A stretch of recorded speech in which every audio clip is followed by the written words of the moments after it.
Hi welcome back to our channel Shivajyothi fashions Nagar Kurnool. ఇది వచ్చేసి ఇంకొక మోడల్ శారీ కుచ్చులండి. వైట్ బీడ్స్ తోటి అయితే డిజైన్ చేసాము. ఇది వచ్చేసి గద్వాల పట్టు చీర. దీనికి కూడా మనం మిర్రర్ వర్క్ అయితే చేసామండి.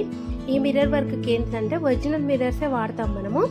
కాకపోతే దాని చుట్టూ మనం ఇంకొక సన్న పూస కూడా యాడ్ చేస్తామండి.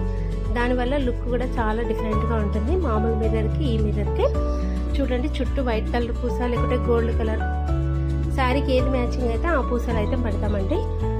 అయితే ఈ పూసలు అనేవి చిన్న మిర్రర్కి అయితే అంత బాగుండవు. మీడియం సైజు పెద్ద సైజు మిర్రర్స్కి మాత్రం చాలా బాగుంటాయి. కస్టమర్ చాయిస్ అండి. అది మామూలుగా ఏమంటే మామూలుగా వేస్తాం, ఇట్లా పూస పెట్టేయమన్నా వేస్తాం. దీనికి ఎక్స్ట్రా ఛార్జ్ అయితే ఉంటుందండి. ఇవన్నీ ఒరిజినల్ మిర్రర్స్ అండి. చూడండి ఎంత బాగుంది కదా, వేసుకుంటే కూడా చాలా బాగుంటుందండి. ఓకే ఫ్రెండ్స్, ఈ మిర్రర్స్ కూడా మీకు నచ్చినట్లయితే లైక్ చేయండి. మన ఛానల్ ఫస్ట్ టైం చూస్తున్న వాళ్ళైతే ఫాలో అవ్వండి. చూడండి, 2 వాటికి డిఫరెంట్ అయితే 2 డిజైన్స్కి డిఫరెంట్. ఏది కావాలంటే మీరు అది బుక్ చేసుకోవచ్చు. Okay friends, bye bye, see you next video.